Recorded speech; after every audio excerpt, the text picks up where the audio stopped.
Assalamualaikum warahmatullahi wabarakatuh. Hai teman-teman, selamat berpuasa ya buat teman-teman yang menjalankan ibadah puasa. Semoga Ramadan penuh berkah, penuh barokah, dan penuh kebahagiaan. Nah teman-teman, di bulan puasa ini mau mengawali tentang soal tes yang bentuk terbaru di CPNS tahun 2024, yaitu tentang analogi kalimat yang pasti keluar dan sering sekali keluar di setiap tes pada tes-tes CPNS sebelumnya. Di tahun 2023, tes seperti ini sering sekali dan soalnya mudah, tapi terkadang kita menyepelekan. Jadi dalam video ini akan saya bahas tentang analogi kalimat yang mudah tapi harus teman-teman jawab dengan benar. Oke, kita mulai dari nomor 1. Pisang termasuk buah dan sapi termasuk A. binatang, B. kulit, C. gemuk, D. banteng, atau E. susu.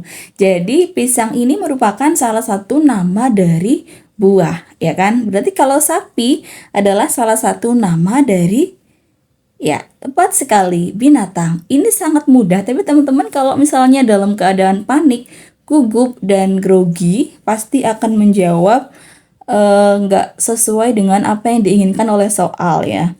Soal seperti ini sering sekali keluar, jadi tolong teman-teman disiapkan baik-baik soal-soal yang mempermudah teman-teman biar menambah skor. Yang kedua, darat, mobil, udara, titik-titik. Nah, kita bisa ibaratkan bahwa mobil itu merupakan suatu transportasi yang ada di darat. Sedangkan yang ada di udara adalah angin, perahu, pesawat terbang, tinggi, atau balon. Nah, di sini sedang membicarakan tentang topik transportasi. Jadi, transportasi di antara A sampai E ada perahu, ada pesawat terbang. Tapi yang dijalankan di udara adalah pesawat terbang. Jadi jawabannya yang benar adalah yang C. Jadi kalau di darat itu ada mobil, maka di udara ada pesawat terbang.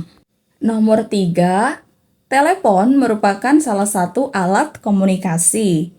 Dan sepeda termasuk alat roda, transportasi, lomba, cepat, atau besi.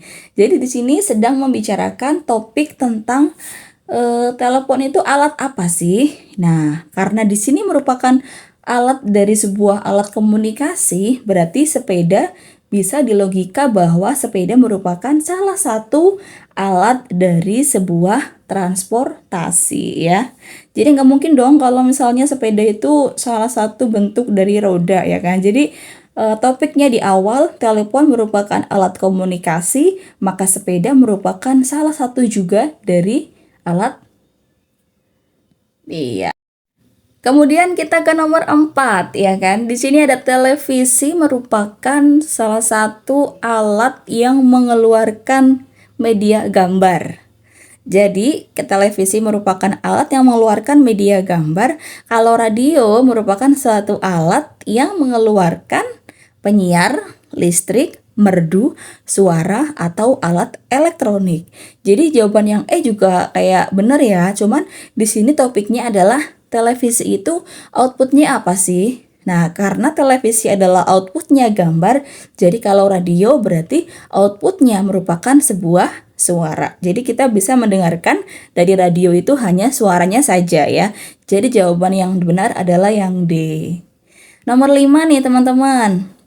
Ada gigi, ada kunyah, ada jari, ada apa ya? Nah, jadi di sini merupakan suatu topik tentang penggunaan atau alat yang digunakan untuk titik-titik. Jadi gigi digunakan untuk mengunyah. Nah, di sini ada kata dasarnya adalah kunyah. Jadi gigi itu untuk mengunyah, jari itu untuk manis, tangan kuku, pegang, atau lentik ya.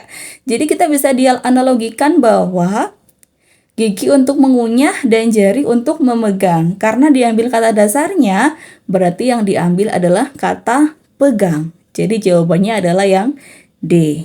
Jadi di sini topiknya adalah alat atau organ dan penggunaannya. Nomor 6, ada kertas, ada pena, ada dinding, ada apa? Nah, kalau yang nomor 6 berarti di sini adalah medianya ya. Jadi untuk menggunakan pena, maka medianya di mana? Di kertas. Maka kalau dinding, apa yang digunakan medianya? Apakah cat? Apakah amplas? Apakah kuas? Ataukah batu bata? Ataukah dempul? Jadi di sini adalah tentang penggunaan penanya di kertas, berarti pena itu menorehkan sesuatu kepada alat ya. Di sini alatnya kertas. Berarti kalau yang nomor 6 ini bagaimana? Cat, amplas, kuas, batu bata atau dempul? Yang paling tepat adalah yang A, yang cat ya teman-teman, karena cat digunakan pada dinding. Nomor 7. Ada nasi, ada beras, ada tape, ada apa? Kalian tahu tape ya? Tape itu suatu makanan yang difermentasi yang berasal dari singkong ya kan? Atau ubi juga bisa ya. Jadi di sini pilihannya ada nasi itu berasal dari beras dan tape berasal dari apa? Gandum, pisang, nanas, tepung, atau ubi. Jadi singkong merupakan salah satu bentuk dari umbi-umbian. Jadi jawaban yang benar adalah yang E, ubi ya kan? Jadi ini berasal dari apa sih si nasi ini dan berasal dari apa sih si tape ini?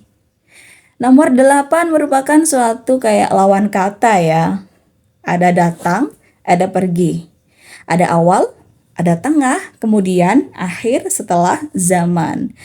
Datang lawan katanya ada pergi, ada awal pasti ada akhir ya. Jadi soal ini mudah sekali teman-teman, tapi kadang-kadang kalau kita lagi blank, udah banyak mikir soal yang susah, terus mikir soal yang mudah, jadi blank juga jawabnya ya. Jadi jawaban yang benar adalah yang C. Next, kemudian kita ke soal yang nomor 9. Ingat teman-teman, soalnya mudah, tapi jangan sampai bikin kalian terkecoh ya. Soal nomor 9. Nomor 9 di sini kita bahas ada data, ada disket, ada uang, ada bank, ada kaya, ada duit, ada logam, dan ada kertas. Jadi kalau bisa dilihat dari kalimatnya bahwa disket ini merupakan suatu alat yang digunakan untuk menyimpan data. Jadi data itu sebaiknya disimpan di mana? Di disket. Nah, sekarang kalau uang itu sebaiknya disimpan di jadi kalau di logika bisa diartikan bahwa disket merupakan tempat penyimpanan data, sedangkan bank adalah suatu tempat yang digunakan untuk menyimpan uang. Jadi jawaban yang paling tepat di nomor 9 adalah yang A, yang bank ya. Jadi teman-teman ingat topik dari pembicaraan dalam setiap soal ya. Tentang nomor 10. Ada baju, ada kancing, ada pintu, ada apa? Jadi, di sini bisa diartikan bahwa keinginan soal adalah membahas tentang kancing ini berada pada baju, ya kan? Jadi, kancing ini adalah yang digunakan untuk membuka dan menutup dari sebuah baju. Sedangkan pintu yang digunakan untuk membuka dan menutup adalah kaca, besi, kayu, kunci, atau rumah. Jadi kalau misalnya kita memilih hal yang bisa membuka baju adalah kancing, berarti yang bisa membuka pintu adalah kuncinya ya. Jadi jawabannya yang benar adalah yang D teman-teman ya. Soal-soal seperti ini sering sekali keluar ya teman-teman. Jadi terima kasih sudah nonton. Jangan lupa bagikan kalau ini bermanfaat. Semoga kalian sukses. Terima kasih. Wassalamualaikum warahmatullahi wabarakatuh.